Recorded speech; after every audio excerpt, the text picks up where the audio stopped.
नमस्कार, capital TV Bihar देख रहे हैं आप और मैं हूं आपके साथ मुस्कान। जन स्वराज पदयात्रा के सूत्रधार प्रशांत किशोर ने परिवारवाद पर हमला करते हुए कहा कि मुजफ्फरपुर का हाल देखिए।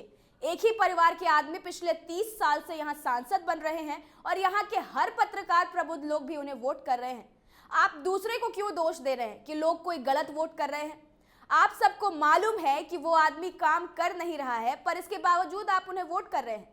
सांसद के बाबूजी को जिताया, पहले आपने आरजेडी के नाम पर, फिर उनको आपने जेडीयू से जिताया और अब आप उसी परिवार के आदमी को बीजेपी से जिता रहे हैं। कोई परिवर्तन आया? नहीं आया, आगे आएगा भी नहीं। कल होकर वो जन स्वराज से ही जीत जाते हैं तो इससे क्या परिवर्तन हो जाएगा? यही बात तो लोगों को समझा रहे हैं। जब तक समाज नहीं जागरूक होगा तब तक जिसका हवा रहेगा वो उस सिंबल से जीत जाएगा। मुजफ्फरपुर में जनसंवाद के दौरान प्रशांत किशोर ने आगे कहा कि जन स्वराज पदयात्रा अभियान है, आंदोलन नहीं। मैं गांवों प्रखंडों में जाकर बता रहा हूं कि आपकी समस्याओं के जड़ में दिक्कत यह है कि आप अपने अधिकारों और अपने बच्चों के प्रति सजग नहीं हैं। आप सजग होइए और अपने बच्चों के लिए नई व्यवस्था बनाइए। मैं किसी के खिलाफ नहीं बोल रहा हूं, बस लोगों को जाकर बता रहा हूं कि आपकी गलती है कि नेता क्यों गाली दे रहे हैं। नेता को आप ही जिता रहे हैं। एक बार आप खुद सुनिए क्या कुछ कह रहे हैं प्रशांत किशोर। ये अभियान है, आंदोलन। किसी बात को, शब्द का चयन करते समय ध्यान रखिए। आंदोलन नहीं है, ये अभियान है, जहां जाकर समाज को हम ये बता रहे हैं कि आपकी समस्याओं के मूल में, जड़ में ये दिक्कत है कि आप अपने अधिकारों के प्रति, अपने बच्चों के भविष्य के प्रति सजग नहीं है। वो सजग होइए और अपने बच्चों के लिए नई व्यवस्था बनाइए और उनको वोट कीजिए।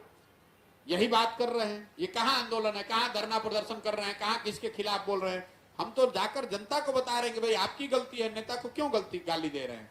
नेता को आप जिता रहे हैं। आप मुजफ्फरपुर में देख लीजिए, एक ही परिवार के आदमी पिछले 30 साल से यहाँ सांसद बन रहे हैं और आप लोग तो सब पत्रकार प्रबुद्ध लोग हैं, आप लोग भी वोट दे रहे हैं, सब दे रहा है वोट। तो क्यों दूसरे को कह रहे हैं कि भैया गलती वोट दे रहा है? आपको मालूम है कि वो आदमी काम नहीं कर रहा है, फिर भी जाके वोट दीजिएगा। तो जब तक ये नहीं सुधरेगा तब तक आपने यहाँ पर इनके बाबूजी को, इन सांसद के महोदय के बाबूजी को आपने पहले जिताया आरजेडी के नाम पर, फिर आपने उनको जिताया जदयू से, अब उसी परिवार के आदमी को आप भाजपा से जिता रहे। कुछ परिवर्तन हुआ? नहीं हुआ। आगे भी नहीं। अगर वो कल जन स्वराज से जीत जाए तो उससे क्या परिवर्तन हो जाएगा?